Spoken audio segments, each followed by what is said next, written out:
One of my homegirls, she's from Barbados. She had her and her husband live in Texas. Her cousin hit up in Barbados, said, hey, we don't have money. Our business is not doing well. Can I come to the States and stay with y'all so I can save up some money? So they said, you know what, no problem, come. She asked her husband, he said, yeah, no problem. Then she said, can my husband come? Because of the fact that my husband is, it'll make us get the money faster because my husband a hustler. So the man says, you know what, the husband said, you know what, they can stay here. They said, can they get 12 months? He said, perfect. So they come anyway. He said he would come in the house sometimes, he would see his wife having certain conversations with him and kikiing. So one day he says to her, like, yo, do me a favor, just be mindful that as a man, he might take it like you like him. So be mindful. Some guys don't take it the right way. So just be mindful. Right. You know what she said? You're insecure as hell. You need to grow the hell up. Because he didn't attack her. Right. He just told her to be mindful because as a man, I will admit that sometimes when women are nice to men, some men can take it wrong.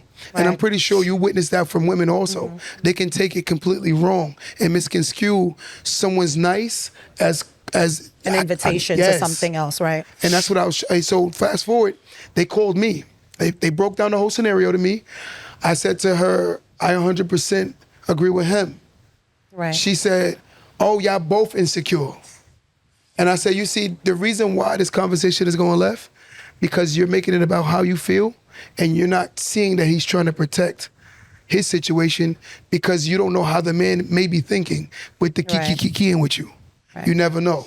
He said, I don't know how this guy move. I don't know how he operate. So I just want to make sure. And then I said to her, if he was so insecure, why would he move or let them come stay at the house? Right. He could have said no. He's the breadwinner of the family and everything. He said yes because he tried to help your family out. Right. But in the same breath, he told her, like, just be mindful. As a man, he's letting you know, right? Because some guys, they're a little weird when it comes to dealing with women. I'm going to be honest with you. I think sometimes, typically, a lot of women would say that. I don't know why. I don't know if that's a defense thing, because I can't say I wouldn't. I don't know if being in that situation immediately, I wouldn't say you're being insecure because maybe she felt like she was being. I'm not saying he was attacking her. Clearly, he wasn't. Just said it I could see it from you saying it now. It's obviously a protection thing where it's like, listen, I'm not saying he is, but I'm just telling you, be mindful of how you move. You know, I don't know if being in that situation, I would have been like, well, why are you being so insecure? Because I think sometimes we all just are, you know, we jump to those conclusions, even though. I felt bad because then she started attacking me. And she started calling me out as a man. That's a bit much, and I said, damn, it's not like that. She was like, she said, I would have never taken you for insecure. And I said, yo, I'm going to say something to you, and I'm going to show you what because I ain't never been insecure. I said, that's not true. She said, how am I insecure? I said, if I tell you, you're going to get defensive. She said, no, I'm not. Tell me how I'm. I said, my sister, we have to take 75 photos of you for you to like one, because you're looking for the first perfect photo right there. Secondly, you put on makeup and a filter to take a photo. You telling me that's not insecure? I said, that's insecure. You're trying to look perfectly perfect when you know that's not really you. That's insecure. And I didn't diss her. I put the mirror in her face of herself. And I said, so don't use these terms out of context because it's not in line with what you want to hear. And I said, respectfully, that's insecure with what you do. Right. I said, now let's have a real discussion. I said, because I'll go and let people see my everyday face than my sometime face. That's not how you look. And I said, that's insecure. Oh, you try to play me? Oh my, you just try to play me by calling me insecure. Damn. But they say it ain't fun when the rabbit got the gun. Damn. That's the problem. That's true. You know, but again, it depends on how you perceive things. I think a lot of social media help people think weird, because I don't think he was insecure at all. Yeah. Not even a little bit. Hearing it from you, saying it, like I said, when you're in the situation, sometimes it's a little different. Sometimes we have to take ourselves out of it to really get the grip of the situation. But I think that, like I said, I can't say being in it, I probably wouldn't have said the same thing. I think that was just her initial reaction to her husband, like, you're being insecure, because for her, she may have felt like, we're just talking. Yes. You know, like, why are you saying that? But I totally understand where you're coming from, where you're like, listen, I'm just giving you fair warning as a man who know men. Just be mindful, you know? And the funny thing is, moving forward, the way she defended it made him feel a little uncomfortable now. And the way she kept defending it, she wasn't, see, the thing is about Acknowledgement. One thing we have to understand is most people go to the defense before the acknowledgement or the reasoning. You can't go to the reasoning first. You have to go to the acknowledgement first. For instance, me and you friends. Q, I don't like the fact that you did this. I'm not going to go with first thing I'm not going to say to you is what my intentions was. Right. No, I'm going to acknowledge your feelings first. Show you that I value your feelings and your feelings are validated. Shay, you know what? I understand exactly what you're saying. I apologize. But Shay, honestly, now your guard is here. It comes down. Right. Because I acknowledge your feelings. And then secondly, I'll say, but in reality, this was my intention. Right. But it can't be the intention first. Because anytime you bring up the intention first, it sounds like you're being defensive, or you sound like you're being like you're trying Very to condescending yes, and or just, sneak your way out of it. Yeah, You know, sound like you're being like truth, right? Because again, he's telling you or she's telling you about how you made them feel. Yeah, Tyler.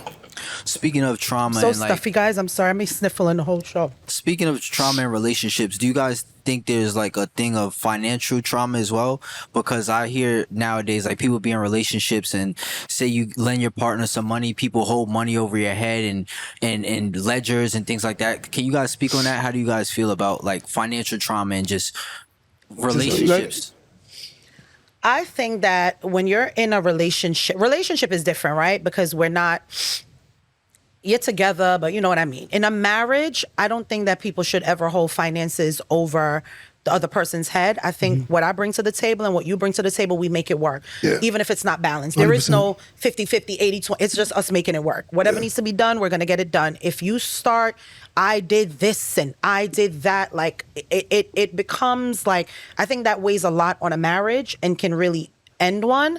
From just hearing that all the time. Like, Agreed. I wouldn't want to know that me and you are married, Tyler, and we have a house, and you pay the mortgage, I pay the utilities, I do the groceries, I take care of the kids, but you need to remind me every month that you pay the mortgage. It's just like, I get it. You know Got what- it. you know what, You right? know, it's a little much, you know, when people do that. It would make me uncomfortable in that relationship because if you haven't mastered the ability to believe that's what you're supposed to do, and that's your role of the relationship, and you haven't mastered that understanding and you still want a doggy biscuit for doing what you're supposed to do in a relationship, there's certain requirements that come with being in a relationship, whether male or female, right? The reality is if a person hasn't accepted that there are roles and that person hasn't accepted that they're in a relationship, the only way you're going to understand you're in a relationship by accepting that you're in a relationship. So therefore, guess what? We in a friendship. There are roles that will maintain our friendship. Regardless of whatever or not, if I don't get the role met and I don't meet your role of what you expect as me of a friend, then we're not good friends. Yeah. What make good friends is when there are expectations. We should have expectations of people. When people say I have no expectations, that means you shouldn't be around those people. Yeah. Because the reality, if I have to minimize myself to be around a person, that means I'm not growing around this person. So therefore, I would tell you, like a person had to accept, look, you're in a relationship. There are jobs, there are roles. Stop wanting, don't get me wrong, and I say this respectfully, you should always acknowledge what a person do for you at times, and how we do that is we celebrate anniversaries. How we do that, we celebrate birthdays. How we do that, it can't be an everyday reminder of, I appreciate you. Come on, like that, you want a puppy? Yeah. Like, bro, I get it. You are paying the mortgage. Yes, I get it. And the fact that she's loyal to you, she's there with you, she's doing everything with you, that's more than saying thank you. I think we need to get more to the action opposed to just the verbal. I don't care what somebody says, what you do for me that tell me you respect me. So I used to have expectations. I see Sasha says she has expectations for everyone. I used to do that. I changed it and I started having standards. I feel like expectations breeds disappointment. And I feel like when I go around having expectations, it's me wanting someone to be what I thought they would be or what I wanted them to be. That's what I think expectations are. It's like I expected Q to do this when I got there. I don't think, I think you can live by certain standards, things you will and won't accept. Agreed. But I think expectations just creates too much room for disappointment. Yes, I feel like standards for me is just better. It's Barbara, it's better because now I know, like, okay, you know what, Q didn't do this. Now I know how to move with him. I don't want to have expectations of people because expectations is what I created in my head of what you should and shouldn't do. And if you don't live up to those standards, right? We say we have expectations, but we say people don't live up to the standards. Okay. So we don't have expectations. We have standards. There are things that I just don't want to deal with. And you shouldn't have to.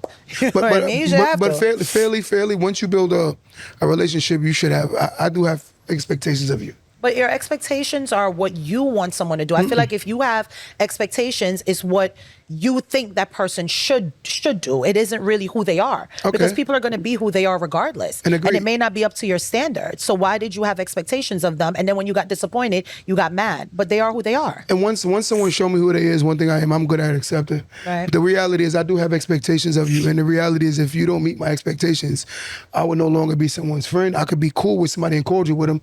But for them to be in my intimate world and for me to be in your intimate world, I feel like it's a blessing for me to be in your intimate world. And I feel like it's a blessing for you to be in my intimate world because I got your back wholeheartedly and I know you got my back wholeheartedly. To have someone genuinely have your back wholeheartedly and you don't have expectations for that person, because I'm going to meet the expectations I know you expect me.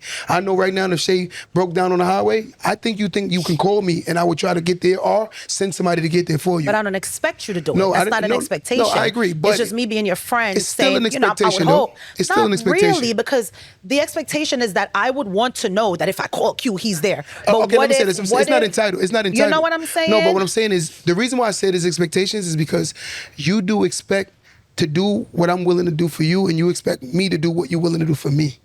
I think that's healthy, right? I think like if I tell my son I go outside and I represent us right, I expect my son to go out and represent us right. Right? And it's not in a sense of control, but it's in a sense of standard also. It's very close. They're like right there. It's real